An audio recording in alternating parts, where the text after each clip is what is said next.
दोपहर के लगभग 3 बजे के आसपास का समय हो रहा था। इसी बीच में एक डिलीवरी बॉय आता है, घर की घंटी बजाता है और घर की घंटी जैसे ही बजती है तो महिला बाहर निकलती है, पूछती है भैया क्या बात है। वो कहता है कि आपका पार्सल है। पार्सल देकर सिग्नेचर कराता है। उसके बाद जैसे ही जाने के लिए चलता है तभी कहता है कि मैडम साहब घर पर हैं या बाहर हैं। वह कहती है कि साहब तो ड्यूटी पर गए हुए हैं। तभी वो कहता है कि मुझे प्यास लगी है, क्या एक गिलास पानी मिल सकता है। तो जैसे ही पानी मांगा जाता है वो कहती है ठीक है कोई बात नहीं, आप अंदर आ जाइए। अब डिलीवरी बॉय अंदर जाता है और अंदर जाने के बाद जब तक उसका मन करता है, जब तक उसका दिल नहीं भर जाता, तब तक वह घर के अंदर रहता है और आसपास के किसी व्यक्ति को इस बात पर कोई शक नहीं था। और यह ऐसा पहली बार नहीं था, यह लगातार कई साल से ऐसे ही चला आ रहा था। और एक दिन सोशल मीडिया पर यह खबर फैलती है कि उस पुलिस वाले, यानी कि वो पुलिस वाले की बीवी होती है, पुलिस वाले की बीवी का कत्ल हो चुका है। अब पुलिस ने इस घटनाक्रम का खुलासा करने के लिए तमाम जतन लगाए, तमाम कोशिश की। यह एक ऐसा अंधा कत्ल था कि कातिल को ढूंढ पाना बड़ा मुश्किल था। आखिरकार पुलिस ने उस कातिल को तलाश कर लिया, पुलिस ने गिरफ्तार किया और गिरफ्तार करने के बाद वो कातिल बार बार एक ही बात कह रहा था कि मैं पकड़ा कैसे गया, बस मुझे यह बता दो। पुलिस हंसती है और मुस्कुराते हुए कहती है कि पहले यह बताओ कि कत्ल कैसे किया, क्यों किया, क्या वजह थी। आखिरकार जब दोनों ने एक दूसरे के बारे में बताया तब लोगों को इस कहानी के बारे में सुनकर बड़ी हैरानी हो रही थी कि आखिरकार ऐसा कैसे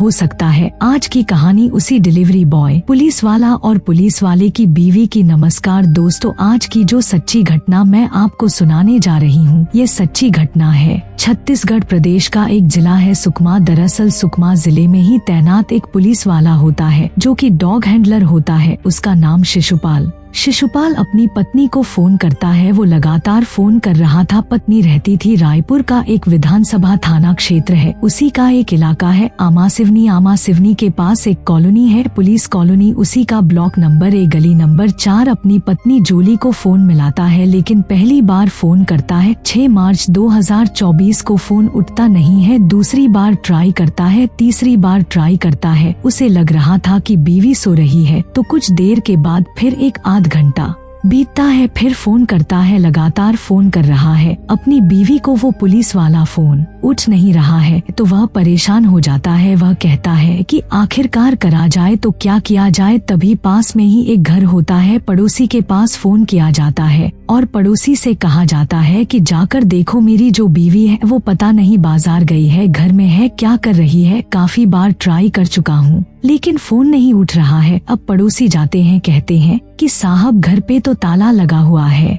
अब ऐसी स्थिति में ताला लगा हुआ है तो क्या करें। तभी वो पुलिस वाला कहता है कि घर के अंदर झांक के देखो, हो सकता है कि कोई बात हो। तो जैसे ही घर के अंदर झांक कर देखा जाता है, इसी बीच में उस आदमी की जो नजर पहुंचती है, उस आदमी का होश फक्ता हो जाते हैं। दरअसल वो घर के आंगन में देखता है कि जगह जगह ब्लड फैला हुआ है, खून की छींटें फैली हुई हैं। वहाँ से हट जाता है। तुरंत ही वो कहता है कि भाई साहब कुछ ना कुछ गड़बड़ हो चुकी है। तभी वो पुलिस वाला जैसे ही बात सुनता है वह खुद पुलिस को फोन करता है। साथ ही वो जो व्यक्ति था पड़ोसी, वो भी पुलिस को फोन करता है। अब पुलिस से सूचना मिलती है, पुलिस मौके पर आती है। जैसे ही पुलिस मौके पर आती है, देखते हैं तो घर के बाहर का ताला लगा हुआ है। ऐसी स्थिति में अब क्या किया जाए। तभी वीडियोग्राफी की जाती है, साथ ही उसको ताले को तोड़ दिया जाता है, ताला तोड़ा जाता है। पुलिस वाले की बीवी घर के अंदर थी, अर्ध नग्न अवस्था में थी और पूरे घर के अंदर जगह, कभी आंगन में, कमरे में, चारों तरफ ब्लड फैला हुआ था। ऐसा लग रहा था किसी धारदार हथियार से उस महिला को बार बार मारा गया था, जिसकी वजह से उसकी मौत हो चुकी थी। उस शव को कब्जे में लिया जाता है। कब्जे में लेने के बाद पोस्टमार्टम के लिए भेजा जाता है। पोस्टमार्टम में भी यह खुलासा हो जाता है कि आखिरकार इनकी जो हत्या की गई है वह पहले धक्का दिया गया है और उसके बाद जो सर में चोट लगती है, गिरती है,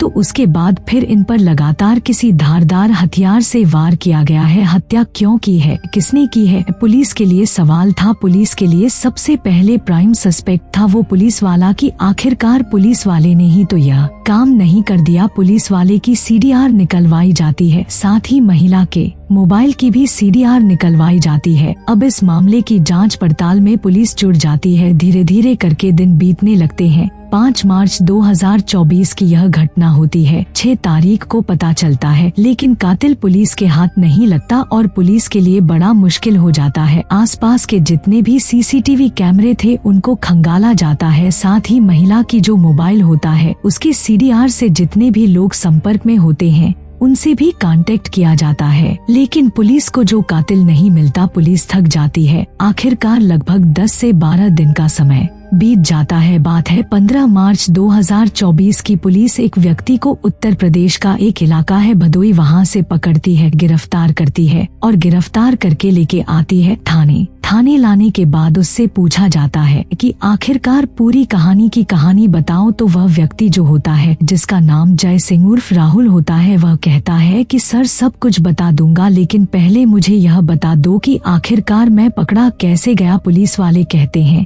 कि पहले आपको यह बताना पड़ेगा कि तुम यहाँ करने क्या आए थे, तुमने कत्ल क्यों किया, तुम्हारा इस घर से क्या लिंक है, क्या रिश्ता है। तब उसने एक कहानी बतानी शुरू की और कहानी शुरू होती है कुछ लगभग 4 साल पहले से। टिकटॉक का वो जमाना था। टिकटॉक हर युवा के जुबान पर, हर व्यक्ति के जुबान पर सर चढ़कर बोल रहा था। अपनी वीडियो बनाया करते थे और वीडियो बनाने के बाद उस पर अपलोड कर दिया करते थे। टिकटॉक का ही बोलबाला हुआ करता था। अब वो जो पुलिस वाले की बीवी होती है, जिसका नाम जोली होता है, जोली अपनी वीडियो बनाया करती थी। यह लड़का भी अपनी वीडियो बनाया करता था। हालांकि यह लड़का मुंबई में रहकर नौकरी किया करता था इलेक्ट्रिशियन की, और इसकी भी शादी हो चुकी है। 2 बच्चे इसको हो चुके हैं। और यह जिस महिला के साथ वीडियो बनाया करता था तो उस महिला की भी शादी हो चुकी है पुलिस वाले से। लेकिन इस बात को पुलिस वाले घर वाले नहीं जानते थे, ना ही इस लड़के के घर वाले जानते थे। वह मुंबई से रह के वीडियो बनाता था, यह यहाँ से रह के वीडियो बनाया करती थी। दोनों मर्ज करते थे, टिकटॉक पर अपलोड करते थे। टिकटॉक पे इनके वीडियो काफी तेजी से वायरल भी होते थे। दोनों की दोस्ती हो जाती है। दोस्ती कुछ ज्यादा होती है। दोनों आपस में एक दूसरे को पसंद करने लगते हैं। दोनों ही शादीशुदा होते हैं।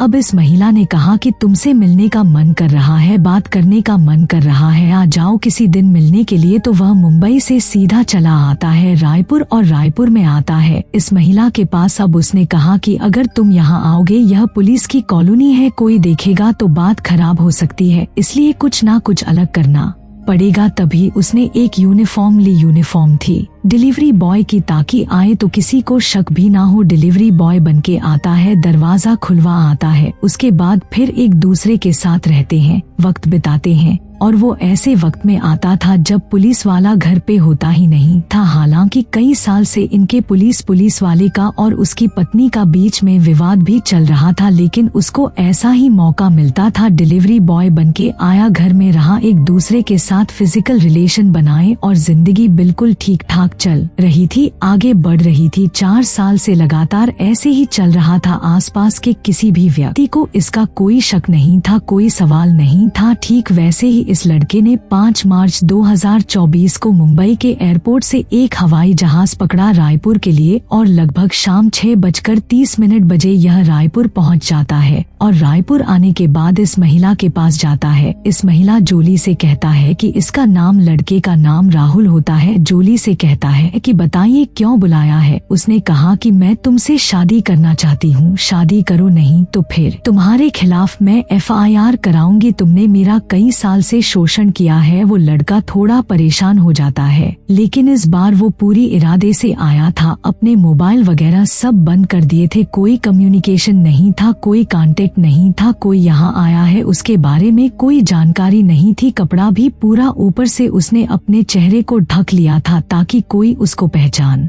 भी ना पाए। घर आता है, जैसे बातचीत चल रही थी उसने महिला को धक्का दिया। धक्का देने के बाद महिला गिर जाती है और कैंची पास में पड़ी हुई थी, उस धारदार हथियार से उस महिला के शरीर पर काफी वार करता है और उसकी लाश को पूरे घर में इधर से उधर वो लेके दौड़ रहा था। और दौड़ने के बाद यहाँ से लगभग 6:30 बजे घर में प्रवेश करता है। 9 बजे घर से निकलता है। वापस उसे मुंबई जाना था, लेकिन थोड़ा लेट हो जाता है क्योंकि उसकी जो फ्लाइट थी वो छूट जाती है। अब फ्लाइट छूट जाती है तो वो क्या करे, परेशान हो जाता है। सीधा स्टेशन पहुंचता है और वहां से पूरी LTT एक्सप्रेस से गाड़ी पकड़ता है, वहां से भूसावली तक गाड़ी पकड़ता है, वहां से भूसावली से कामनी एक्सप्रेस पकड़ता है। उससे वह उत्तर प्रदेश के बदोई अपने गांव पहुंच जाता है। उसे लग रहा था कि अब इस घटनाक्रम का कभी खुलासा नहीं होगा, क्योंकि उन दोनों की बात जब भी होती थी वो सोशल मीडिया के माध्यम से होती थी। मोबाइल वगैरह का इस्तेमाल एक दूसरे से नहीं किया करते थे। अब ऐसी स्थिति में जब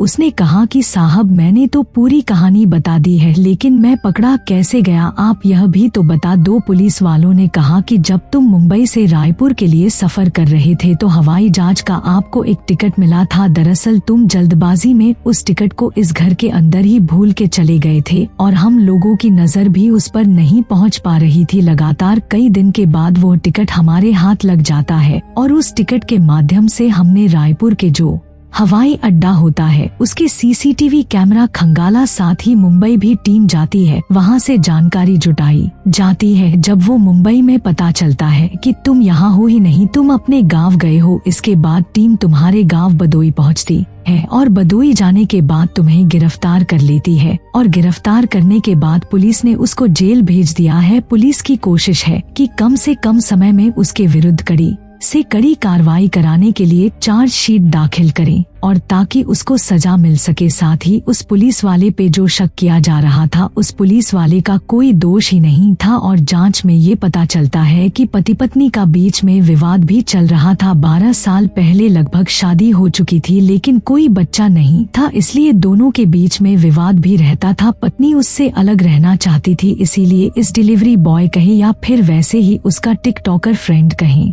उससे मोहब्बत हो जाती है। वो उसी से शादी करना चाहती थी, जबकि वह 2 बच्चों का बाप होता है और वो अपने बच्चों को छोड़ना नहीं चाहता था, इसलिए जिद के चलते इस महिला का कत्ल हो जाता है। दोस्तों, इस पूरे घटनाक्रम को सुनाने का उद्देश्य किसी को परेशान करना नहीं है, किसी का दिल दुखाना नहीं है, बल्कि आपको जागरूक करना है, आपको सचेत करना है।